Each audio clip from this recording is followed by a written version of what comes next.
Welcome back to the AI Common Room, where three friends gather to pull apart a book and see what makes it tick.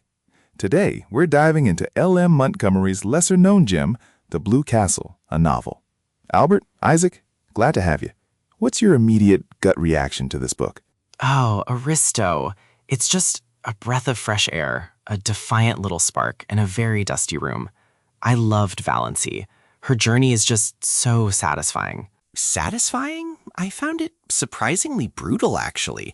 For a Montgomery novel, it pulled very few punches in the beginning. It was a proper shakeup. Brutal is a strong word, Isaac, but I get what you mean. It certainly doesn't start with the idyllic charm of Green Gables. Montgomery plunges us right into the bleak, monotonous existence of Valancy Stirling, doesn't she?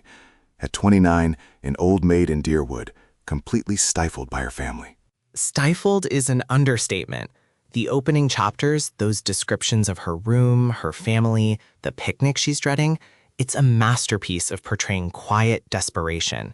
That hooked dog rug, the discolored ceiling, the perpetually critical mother and cousin Stickles, it's suffocating. The sheer weight of expectation and disapproval, combined with her own self-loathing, is almost unbearable. That line, Valancy had long ago decided that she would rather offend God than Aunt Wellington, because God might forgive her, but Aunt Wellington never would. It just nails the dynamic. And the reason for her existence in this state, according to her family, is simply that she failed to get a man. It's so reductive and cruel. It highlights the immense societal pressure on women at the time, and how Valancy is judged purely on her marital status. Exactly. And the irony is, she doesn't mind being an old maid as much as she minds being undesired. No man had ever desired her.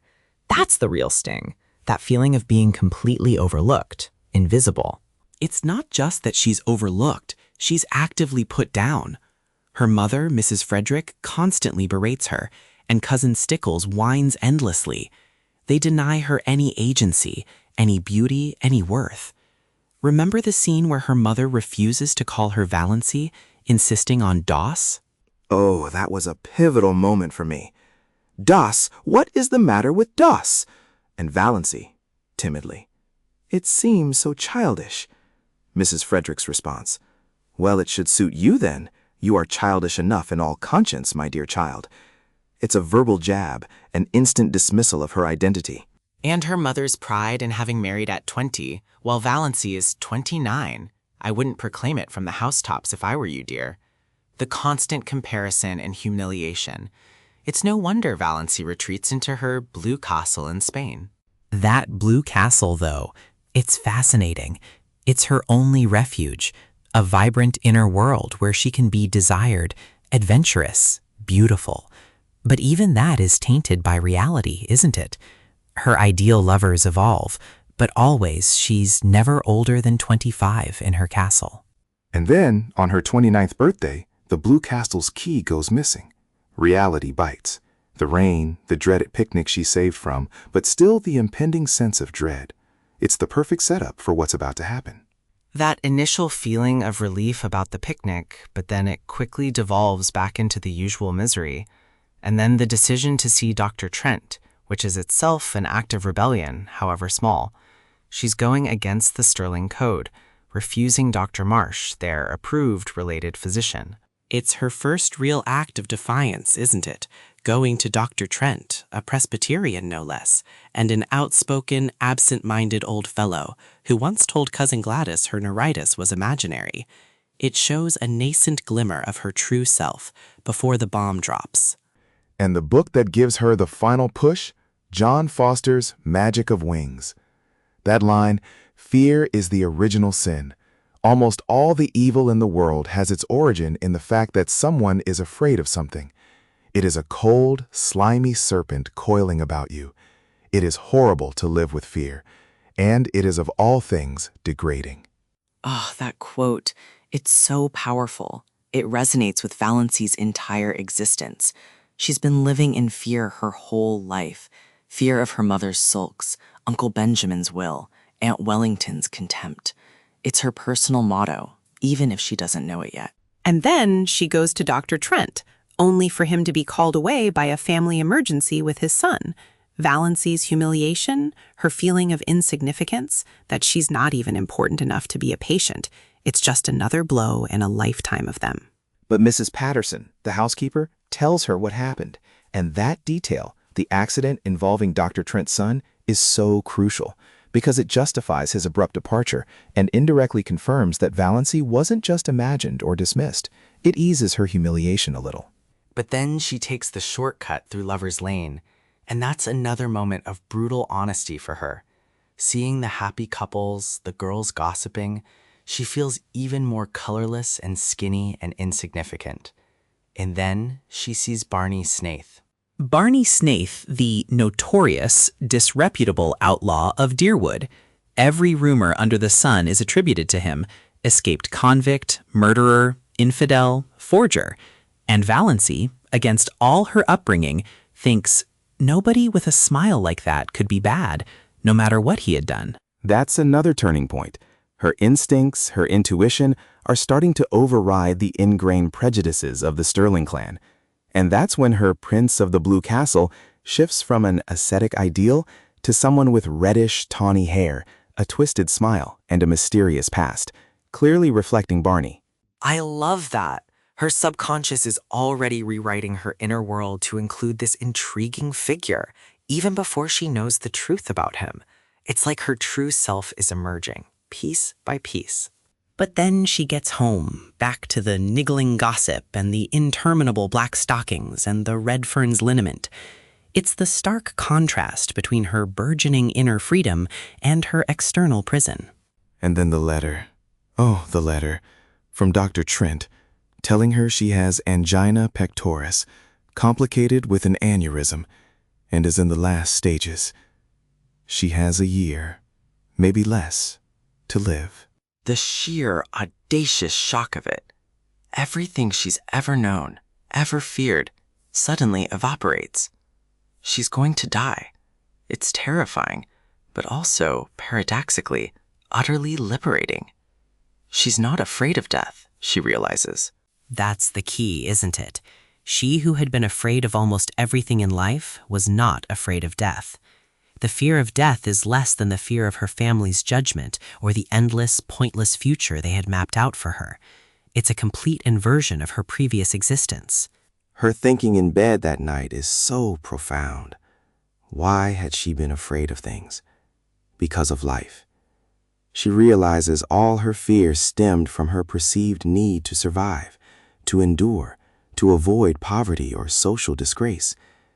But if she's going to die soon, none of that matters. And the piffle she throws at Cousin Stickles regarding the vinegar cure for her headache. It's such a small word, but it's an earthquake in Valancy's world. It's her first open act of rebellion against the petty tyrannies of her home. That piffle was glorious, and the refusal of Redfern's liniment, it's her way of saying, I won't take your prescribed remedies for a problem you refuse to acknowledge, and I won't play your game anymore. It's magnificent. This moment, where she casts off the Redfern's liniment, the symbol of their mundane, stifling, and ultimately ineffective cures, is a declaration of independence. She's choosing her own path, even if that path is short. And the rosebush. Oh, I loved the rosebush scene. It never bloomed despite all her efforts and clan advice. It's a perfect metaphor for her life. So she cuts it down. It's a vicious, angry act, but a necessary one. Rose trees should bloom, she says. It's her first act of destructive self-assertion. It's messy, her mother is offended, but for the first time, Valancy is taking agency over something that is hers, even if it's just a non-blooming bush. Her mother's reaction, the stony silence of outraged majesty, which usually paralyzes Valancy, no longer holds the same power. She's still sorry she offended her mother, but the fear is gone. And the letter itself, she keeps it secret. That's another massive step. She had never before kept a letter secret from her mother. It's her first secret, her first true privacy. The conversation at supper, where Cousin Stickles reports Dr. Trent will be gone for a year. The irony that Mrs. Frederick says, he is not our doctor. I would not have him to doctor a sick cat. little does she know, he's just handed her daughter a death sentence. This whole sequence, from the fear as the original sin quote to the diagnosis, is incredibly compressed and impactful. It's like a spiritual rebirth for Valancy, but it's catalyzed by the news of her imminent death. It's the ultimate carpe diem story, isn't it? She's suddenly freed to live because she's facing death. It's a paradox, but it makes perfect sense in her context. It's a very blunt, practical application of existentialism in a way. The finitude of life suddenly imbues it with meaning and urgency for her. And what does she do with this newfound freedom? She decides to leave, not just mentally, but physically. She plans to use her father's $200, the money she was never allowed to touch, to find a place of her own. The $200, another symbol of her stifled life. Her father had set it aside for her, but she couldn't even use the interest. Now, it's her ticket to freedom. And the choice of where to go. She wants the wildest, loneliest, most out-of-the-way place in Deerwood. And then she encounters the perfect opportunity, a house to rent in the woods, owned by someone notorious, someone outside the Stirling sphere. The house is owned by Ruring Abel, and she ends up living there. Her decision to move out, to live alone, is an absolute scandal to the Stirlings. They treat her like she's lost her mind, which, in a way, she has. She's lost her Stirling mind. She really has gone crazy, they all think. But for Valancy, it's sanity. Her new home, simple and rustic, becomes her real-life blue castle. She starts decorating it with wildflowers, with things she finds in nature, truly making it her own. And who does she meet there in the woods? Barney Snaith, her prince of the blue castle in the flesh, still with that overlong tawny hair, dashed with red, dark brown eyes. The internal world and the external begin to merge. And the dynamic between Valancy and Barney is so interesting. She's direct with him, blunt, no longer afraid. She tells him she's going to die, and he treats it with a surprising casualness, even humor, that disarms her. It's so refreshing. No pity, no fuss, just a matter-of-fact acceptance. Well, we all gotta die sometime. It's the antithesis of the Stirling drama. It allows her to be herself, truly. And the deal they strike, a pretend marriage for a year so she can experience what it's like to be loved, to have a home. It's audacious, it's romantic, and it's born entirely out of her desperate freedom. The marriage allows her to completely shed her past identity. She's no longer Valancy Stirling, the old maid. She's Mrs. Barney Snaith, living in a cabin in the woods. Her transformation is remarkable. She starts to bloom. She starts seeing beauty everywhere. In the wildflowers, the trees, the lake. She discovers a love for cooking, for making her home beautiful. She's finally living, truly living, for the first time. And Barney isn't the villain everyone makes him out to be. He's kind, thoughtful, even gentle. He respects her space, her wishes. He helps her discover her own strength and independence. The revelation about Barney Snaith's true identity is also a classic Montgomery twist. He's not an escaped convict. He's John Foster, the nature writer whose books inspired her. I gasped. I absolutely gasped. It's such a perfect literary device. The man who freed her mind with his words becomes the man who frees her life with his presence. I'll admit, that surprised me. I thought she'd just find happiness with a good, honest woodsman. But for him to be the John Foster, whose books she secretly cherished, that elevates it. It reinforces the idea that her inner world was always guiding her. And then the second major twist, the truth about her illness. She goes back to Dr. Trent, who has returned from Montreal. He tells her he made a mistake, that the letter wasn't for her, but for a Mrs. Frederick Stirling, a patient with the same name, from a different town. Ah, the relief, but also the profound irony. The diagnosis, which she thought was a death sentence, was actually her life sentence. It was the catalyst for her freedom. It's a bit of a convenient plot device, isn't it? A bit too neat, but it works within the context of a romance novel. It allows for the happy ending while still preserving the dramatic shift in Valancy's character. The fact that the initial diagnosis, though false, was still so necessary for her transformation speaks volumes. It wasn't the illness itself that cured her, but the belief that she was dying. It granted her the courage to break free. And the real Mrs. Frederick Stirling, the one with the heart condition, turns out to be her own mother. That's another brilliant, albeit darkly humorous, revelation. The constant drama, the perpetual complaints about her health, suddenly have a real tragic basis. Which makes Valancy's piffle and her refusal of the Redfern's liniment even more ironic in retrospect. Her mother did have a serious problem, and Valancy's rebellion was a rejection of the very care she needed. But by this point, Valancy has found her voice, her strength. She can't go back to being the old Doss. She's learned to live authentically. And Barney still wants her, even knowing she's not dying. He loved the Valancy who emerged, not the one who was trapped. It's a beautiful validation of her transformation. He sees her for who she truly is. He sees her as Valancy, not as Doss.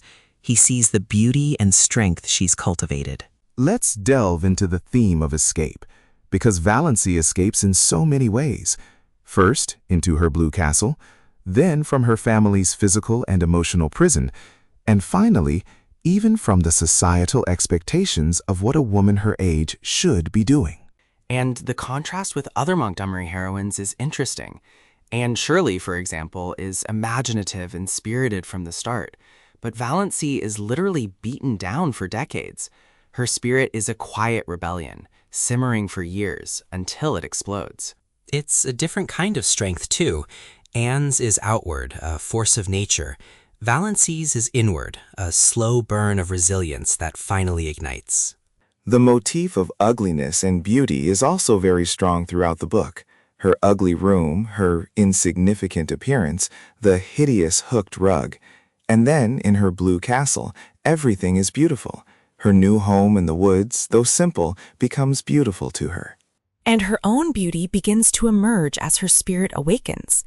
Her dark brown eyes, too soft and shadowy to be black, had a slant that was almost oriental. This isn't the classic blonde, blue-eyed beauty, but there's a unique charm that Montgomery hints at, one that Barney clearly sees. The book challenges conventional notions of beauty and desirability then. Valancy isn't traditionally pretty, but her inner transformation makes her radiant. And the Stirlings themselves, they represent stagnation, a rigid adherence to tradition and appearances. Their endless gossip, their fear of scandal, their small-mindedness, they are the antithesis of everything Valancy becomes. The Stirlings are almost caricatures, but in a way that serves the story. They embody all the societal pressures and judgments that Valancy has to break free from. They are the dragon she has to slay. I found the descriptions of the Stirlings almost painful. Uncle Benjamin's riddles, Aunt Isabel's criticisms, Aunt Mildred's odious prodigies of babies. It's an effective way to show what Valancy is up against. And the importance of nature in this book. John Foster's books, Barney's connection to the wilderness, Valancy's cabin in the woods. Nature is a healing, liberating force. The woods are so human, John Foster writes. It's a call to connect with something elemental and true, away from the artificial constraints of society. Valancy finds solace and inspiration in the natural world. It's a recurring theme in Montgomery, of course, but here it's particularly potent because Valancy's oppression is so man-made, so stifling indoors. The outdoors literally saves her. Let's talk about love, too. Valancy, for so long, believes she's undesirable. Her blue castle lovers are fantasies, but her relationship with Barney is real, grounded, and ultimately deeply loving, even if it starts as a pragmatic arrangement. It's a love born out of honesty and mutual respect, not societal expectation. They both see each other for who they truly are, flaws and all. It's a genuine partnership. And the fact that Barney, as John Foster, was already a part of her internal world makes the connection even deeper. It's like her dreams manifested. The evolution of Valancy's character is the true heart of the novel. She transforms from a huddled, futile little figure to a woman who is blunt, rude, and delightful in her interactions. Her self-worth is no longer tied to external validation. She becomes the chatelaine of her own blue castle, not in Spain, but in the Muskoka woods, with a real, flawed, wonderful man by her side. It's a beautiful, empowering journey. And the ending, with her mother recovering and Valancy refusing to return to the old ways, standing her ground against the Stirlings, that's the real victory. She doesn't just marry the man of her dreams. She claims her own identity and carves out a life on her own terms. It's a powerful statement about self-actualization, even if it's dressed up in the guise of a romance. It's not just about finding love. It's about finding herself. The love is a byproduct, a wonderful reward for her courage. I still find the medical misdiagnosis a little bit of a cheat, but I concede its narrative necessity. Without that initial shock, Valancy would likely have withered away in the Stirling household. It's the ultimate reset button, isn't it? It allows for a radical, immediate change that a gradual awakening might not have achieved with such dramatic flair. And the fact that she doesn't immediately revert to her old ways when she learns she's not dying is crucial. Her transformation is permanent. The fear has truly been cast out. She still has moments of trepidation, though. Remember when she's first with Barney, she's still catching herself, thinking the Stirlings would have a fit, but then she quickly dismisses it. That internal battle is still there, but she's winning it. It's a testament to the depth of her change. It's not superficial. It's a fundamental shift in her perception of herself and her place in the world. The novel also has a lot to say about what true wealth and happiness mean. The Stirlings are obsessed with money and status, marrying money, Uncle Benjamin's will. But Valancy finds her richness in nature, in love, and in self-expression. And they're all miserable. The Stirlings, for all their wealth and pretensions, are deeply unhappy and unfulfilled people, trapped by their own conventions. It's a classic Montgomery theme, contrasting material wealth with spiritual and emotional richness. But here, it's executed with a sharp edge, particularly in the depiction of Valancy's initial poverty of spirit. The contrast between the ugly red brick box on Elm Street and the blue castle of her dreams, which eventually materializes in the rustic cabin, is beautiful. It's a physical manifestation of her journey. And the simple pleasures she discovers, cooking, tending to a garden, listening to nature, these are the things the Stirlings would never appreciate or understand. What about the concept of living a real life? Valancy, at the beginning, feels she has never lived. What does Montgomery imply constitutes a real life through Valancy's journey? It's about authentic connection, isn't it? To nature, to another person, but most importantly, to oneself. It's about expressing who you truly are, even if it's unmaidenly or impertinent. It's about agency, making your own choices, even bad ones, rather than having your life dictated by others. It's about self-determination. And the importance of a sense of humor. Valancy has a sense of humor nobody in her clan suspected.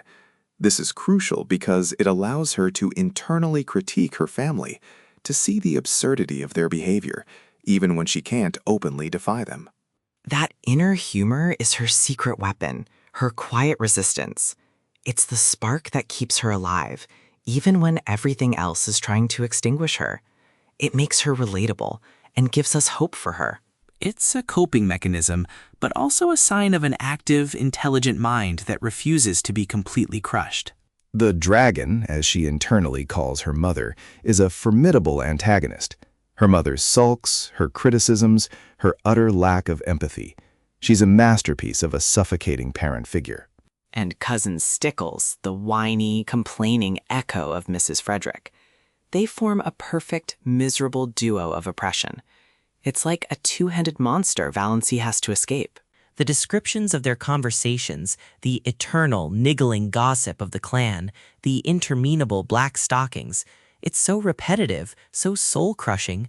Montgomery really makes you feel the monotony. It makes Valancy's eventual explosion of independence so much more impactful. It's not just a rejection of a particular person, but of an entire way of life, a whole worldview. It's a feminist statement, really, for its time. a woman breaking free from patriarchal and familial control, asserting her right to selfhood and happiness. It's subtle, though. It's not a grand political statement. It's a very personal, internal revolution. And the ending where she comes back to the Stirlings, but on her own terms. She's visiting, not returning. She brings Barney, her disreputable husband, and introduces him, unashamed. That's the ultimate triumph. She's not seeking their approval anymore. She's simply presenting her new, authentic life. And for the Stirlings, that's probably more shocking than any direct confrontation. They're still stuck in their ways, of course. Aunt Wellington will still talk about Olive's chiffon dress, but Valancy is impervious to it now. She has her own joy. This book, while perhaps not as iconic as Anne of Green Gables, offers a far more radical message of self-liberation, precisely because Valancy starts from such a deep pit of despair and insignificance.